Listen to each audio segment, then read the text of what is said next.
Hi అండి, నమస్తే. నేను మీ Sonia. Welcome back to our channel smart Soni Shiva. ఈ రోజు మన వీడియోలో సోషల్ మీడియాలో బాగా వైరల్ అయిన రెసిపీ చికెన్ కారపొడిని ఈ వీడియోలో చూపించబోతున్నాను. పర్ఫెక్ట్ మెజర్మెంట్స్తో పర్ఫెక్ట్గా ఎలా చేసుకోవాలో చూపిస్తున్నాను.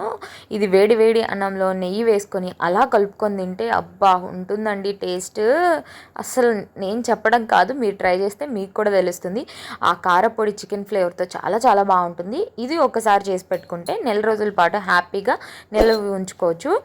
అలాగే ఇది నిల్వ ఉండాలంటే ఏ ఇంగ్రీడియంట్స్ దీంట్లో వేయాలి, ఏది వేయకూడదు కూడా ఈ వీడియోలో చెప్పబోతున్నాను. పక్కా కొలతలతో చూపిస్తాను. ఎలా చేసుకోవాలో చూసేద్దాం. వీడియోలోకి వెళ్ళిపోదాం పదండి. ముందుగా ఈ చికెన్ కారపొడి కోసం ఇక్కడ నేను 1/2 kg దాకా చికెన్ని తీసుకున్నాను.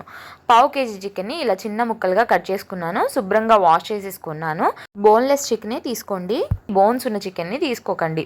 ఇప్పుడు ఇలా వాష్ చేసుకుని చిన్న ముక్కలుగా కట్ చేసుకున్న చికెన్లోకి ఒక 1/2 టీ స్పూన్ పసుపు, ఒక 1/2 టీ స్పూన్ ఉప్పు, ఒక 1/2 టీ స్పూన్ అల్లం వెల్లుల్లి పేస్ట్ వేసుకుని ఒకసారి అంతా బాగా కలిసే విధంగా ఇలా కలిపేసుకున్న తర్వాత చికెన్ని 10 నుంచి 15 నిమిషాల పాటు పక్కన పెట్టుకోండి. ఈలోపు మనకి చికెన్ అనేది చక్కగా మ్యారినేషన్ అవుతుంది. ఈలోపు మనం మసాలాకి ప్రిపేర్ చేసుకుందాం. స్టవ్ మీద బాండి గిన్నె పెట్టుకొని అందులోకి ఒక 2 టేబుల్ స్పూన్ల దాకా ధనియాలు, ఒక 1 టేబుల్ స్పూన్ దాకా జీలకర్ర, అలాగే 3 ఇలాచి, అలాగే ఒక 1/2 ఇంచ్ దాకా దాల్చినీ చెక్క, అలాగే ఒక 3 లవంగ మొగ్గల్ని కూడా వేసేసుకోండి. ఇప్పుడు కారానికి తగ్గట్టు ఒక 10 నుంచి 15 దాకా ఎండుమిర్చి వేసుకోవచ్చు. నేనైతే ఇక్కడ ఒక 10 ఎండుమిర్చిలను అయితే వేశాను.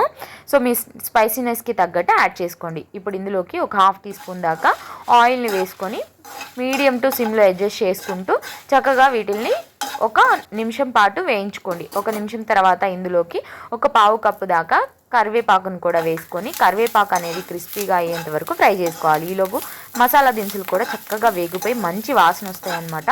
అలాంటి టైంలో ఇలా చక్కగా వేగిపోయిన తర్వాత స్టవ్ ఆఫ్ చేసుకొని పక్కగా దించుకొని ఒక ప్లేట్లోకి ట్రాన్స్ఫర్ చేసుకోవాలి. ఇలా ప్లేట్లోకి వేసుకుంటే మనకి చక్కగా త్వరగా చల్లారిపోతాయి అన్నమాట. సో ఇలా ప్లేట్లోకి వేసుకున్న తర్వాత ఇప్పుడు మనం చికెన్ని ఫ్రై చేసుకుందాం. ఇవి చల్లారేలోపు చికెన్ ఫ్రై చేసుకోవడానికి ఇదే ప్యాన్ని స్టవ్ మీద పెట్టుకొని ఇందులోకి ఒక 2-3 టేబుల్ స్పూన్స్ దాకా ఆయిల్ని వేసుకోండి. ఆయిల్ కొంచెం హీట్ అయిన తర్వాత ముందుగా మ్యారినేషన్ చేసుకున్న చికెన్ని ఒక్కొక్కటిగా ఈ ఆయిల్లో డ్రాప్ చేసుకోవాలి. మనం ఇక్కడ కొంచెం క్వాంటిటీయే తీసుకున్నాం కాబట్టి నేను ఒకే బ్యాచ్లో ఫ్రై చేసేస్తున్నాను అనమాట.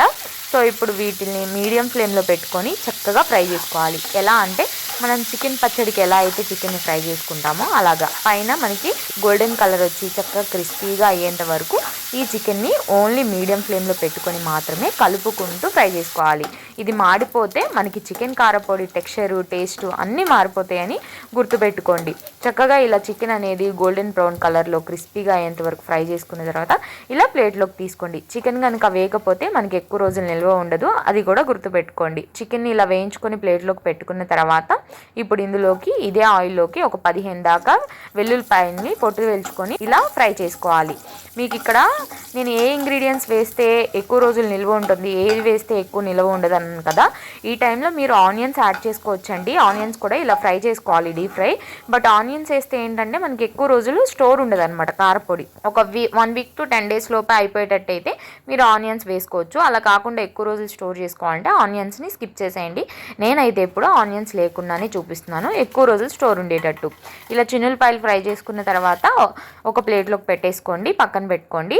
ఇప్పుడు మనం ముందుగా వేయించుకున్న మసాలా దినుసులు మిక్సీలో వేసేసుకొని ఇందులోకి కొంచెం చింతపండు, అలాగే రుచికి సరిపడా ఉప్పు, ఒక 1/2 టీ స్పూన్ దాకా ఇంగువ కూడా వేసేసుకొని వీటిల్ని మెత్తగా మిక్సీ పట్టుకొని ఒక ప్లేట్లోకి ఈ కారపొడిని వేసేసుకోవాలి. ఇప్పుడు ఇదే మిక్సీ జార్లోకి మనం ముందుగా ఫ్రై చేసుకున్న చికెన్ని వేసుకొని చికెన్ని పల్స్ మోడ్లో మిక్సీ పట్టుకోవాలి. మనం 1 స్పీడ్లో పెట్టేసుకుంటే మెత్తగా అయిపోతుంది, పొడి పొడిగా రాదనమాట. సో అందుకని నేను వీడియోలో చూపించిన విధంగా పల్స్ ఇస్తూ ఆపుతూ ఇలా చికెన్ని పొడి పొడిగా మిక్సీ పట్టుకోవాలి. చూడండి, పల్స్ ఇస్తూ మిక్సీ పడితే మనకి చికెన్ అనేది ఇలా పొడి పొడిగా కొబ్బరి పొడిలాగా వస్తుంది. అదే మనం 1 స్పీడ్లోనో 2 స్పీడ్లోనో పెట్టి మిక్సీ పట్టేస్తే కనుక మెత్తగా ముద్దలాగా అయిపోతుంది. అలాగే చికెన్ కంప్లీట్గా చల్లారిపోయిన తర్వాత మాత్రమే మిక్సీ పట్టుకోవాలని కూడా గుర్తుపెట్టుకోండి.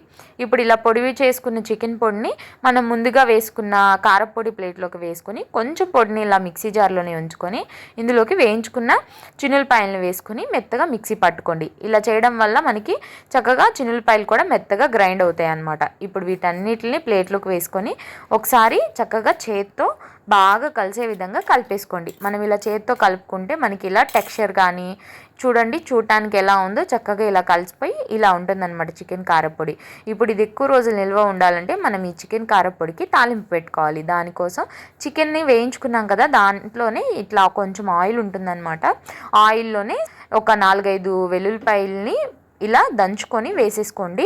వేసుకున్న తర్వాత వీటిని కొంచెం ఫ్రై చేసుకోండి. ఇప్పుడు ఇందులోకి ఒక 4-5 రెమ్మల దాకా కరివేపాకును కూడా వేసుకొని కరివేపాకు బాగా క్రిస్పీగా అయ్యేంత వరకు ఫ్రై చేసుకోండి. ఇంక ఇదేనండి తాలింపు అంటే.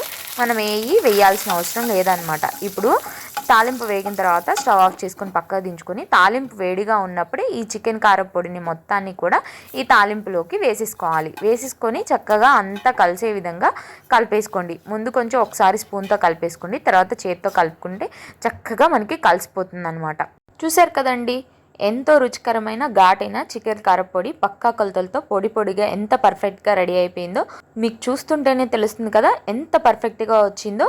ఇది చల్లారిపోయిన తర్వాత ఒక గాజు సీసాలో కానీ ఎయిర్ టైట్ కంటైనర్లో కానీ స్టోర్ చేసుకుంటే 1 మంత్ పాటు బయటే స్టోర్ చేసుకోవచ్చు. అదే ఫ్రిడ్జ్లో అయితే 2 మంత్స్ వరకు స్టోర్ చేసుకోవచ్చు అనమాట. ఈ చికెన్ కారపొడి ఒక అన్నంలోనే కాదండి, ఇడ్లీ దోశలోకైనా కూడా చాలా చాలా బాగుంటుంది.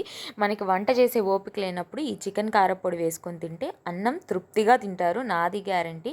నాకు అర్థమైపోయింది, మిమ్మల్ని నేను ఊరిస్తున్నాను కదా, ఇంకా అసలు ఊరించడు. ఈ రెసిపీ చూసేసి మీరు కూడా తప్పకుండా ట్రై చేసేయండి. ఎందుకంటే నేను రెసిపీని క్లియర్గా చెప్పేశాను కాబట్టి. ట్రై చేసి ఎలా వచ్చిందో మీ ఫీడ్బ్యాక్ని నాతో షేర్ చేసుకోవటం అస్సలు మర్చిపోవద్దు. ఈ వీడియో నచ్చిందని అనుకుంటున్నాను. వీడియో నచ్చితే వీడియోని లైక్ చేయండి, మీ ఫ్రెండ్స్ అండ్ ఫ్యామిలీ రిలేటివ్స్కి షేర్ చేయండి. ఇంకా ఇలాంటి ఎన్నో easy and quick viral recipes కోసం స్మార్ట్ సోనీ శివ ఛానల్ని సబ్స్క్రైబ్ చేయండి. ఈ వీడియో అయితే ఇంతే, మరొక మంచి వీడియోతో మళ్ళీ మీ ముందుకు వచ్చేస్తాను. అంతవరకు సెలవు, బాయ్ బంగారు కొండలు.